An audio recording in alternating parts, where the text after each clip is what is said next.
Bon, évidemment, sur votre télécommande, vous n'avez qu'une touche, c'est la touche de Télématin. Mais bon, vous allez voir qu'il y en a d'autres qui sont un petit peu plus modernes et qui vous permettent de regarder d'autres chaînes éventuellement. Mais au-delà de ça maintenant, au-delà de ça. De regarder d'autres chaînes, oui. Cela dit, c'est assez récent. La télécommande, elle a 60 ans et ça fait quand même facilement 30 ans qu'elle n'a pas beaucoup évolué depuis l'arrivée de l'infrarouge. Et en fait, il y a une vraie raison, c'est que nos téléviseurs, nous les achetons, c'est des grandes marques, et les téléviseurs sont les mêmes que ce soit en Asie, en Amérique du Sud, en Amérique du Nord, en Europe, et donc finalement, il faut un peu la même télécommande pour tout le monde. Oui. Sauf que aujourd'hui, la télécommande, elle ne nous sert quasiment plus qu'à allumer la télévision et ensuite on se retrouve avec l'autre télécommande qui est celle de notre fournisseur de télévision parce que finalement la télé est plus ou moins payante aujourd'hui pour tout le monde. Le câble, etc. Le câble, les box, etc. Et là, à partir de là, il commence à y avoir de l'originalité parce que chaque box ou chaque fournisseur de télé a envie d'innover et a envie de nous apporter des plus. Et à partir de ce moment-là, on peut commencer à faire des choses intéressantes. Et c'est une start-up nantaise, encore une fois des Français, qui sont maintenant très connus dans le monde entier avec ce qu'ils sont en train de préparer, ce qu'ils préparent déjà. Je vous propose de jeter un coup d'œil donc aux télécommandes qui sont en train de nous arriver. Et il y a des petites originalités peut-être pour le matin qui peuvent être intéressantes. Regardez.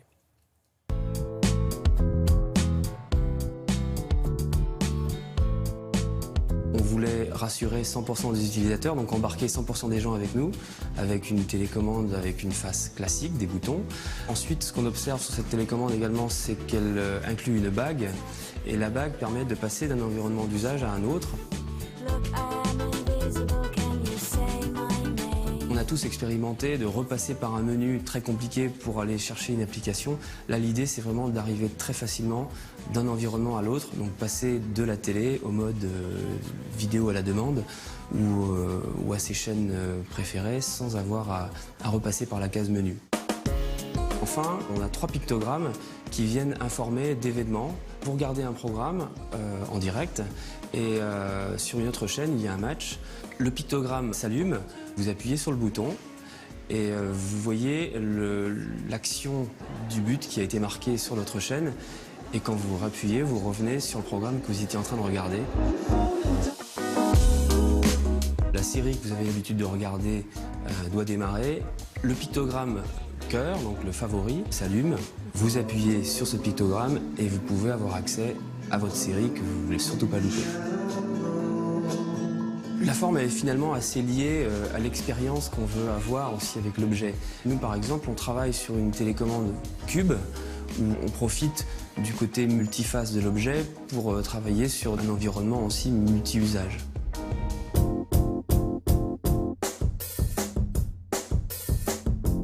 On a associé à chaque face du cube une activité. Activité télé, activité radio, activité vidéo, activité musique. L'idée, c'est d'arriver très rapidement sur l'environnement d'usage choisi. Le développement moyen terme, c'est le contrôle vocal.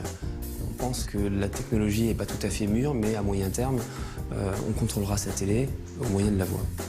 Au moyen de la voix. Ah, au moyen de la voix. C'était drôle, au moyen de la voix. Fait de l'humour, il y a marqué la touche humour aussi. Alors, celle qui est carrée de télécommande, c'est pour le Mexique. Ah bon. Eux, ils sont un peu plus innovants que nous. Nous, on va bientôt avoir un des opérateurs à opter pour celle qui est à gauche, avec la bague qui va tourner. Ça, ce sera pour dans 18 mois. Mais on va dire très récemment, très prochainement, vous aurez des télécommandes donc, qui seront très certainement vocales, d'autres qui vont contrôler la température de votre maison, qui vont peut-être même contrôler d'autres choses dans votre maison. Éteindre d'autres... la lumière, etc. Donc la télécommande est en train d'évoluer terriblement. Il était temps, parce que c'est une vieille dame quand même, 60 ans, il était temps qu'elle marque un peu son évolution. Tiens, puisque ça vous intéresse, une nouvelle application, il y en a une par jour au minimum. Laura Duval, elle est là pour ça. Et une bonne par jour. Oui, vous allez voir. Oui, une application utile, qui sert à quelque chose. Ça s'appelle Oula. Et le principe, c'est justement... Comment vous écrivez ça? Oula, O-U-L-A-H. Ah bon, comme le oulala. Oula. C'est pas Ula, U2LA. Non, et en plus, ça n'a aucun rapport. Vous allez comprendre pourquoi, puisque c'est justement une application qui est une sorte d'AFP des produits défectueux. Dès que vous avez acheté des produits, vous les référencez sur l'application. Et si jamais qu'ils soient alimentaires, vestimentaires, que ce soit des jouets pour enfants, on vous dit s'ils ont un défaut et s'il faut vous méfier. C'est entièrement gratuit, c'est très utile, vous voyez, comme application. Merci Et en plus, c'est beaucoup. facile à retenir et c'est pas un anglicisme. Non, c'est très Donc, ça facile vous fait- à retenir. Oula. C'est pour ça que je vous disais, là, ça me rappelle Mais ça vous a rappelé des, voilà, des souvenirs. Pour Merci une fois, beaucoup. c'est pas moi. À plus tard. Hein. À plus tard. Voici un bloc-notes culturel, s'il vous plaît. Darling.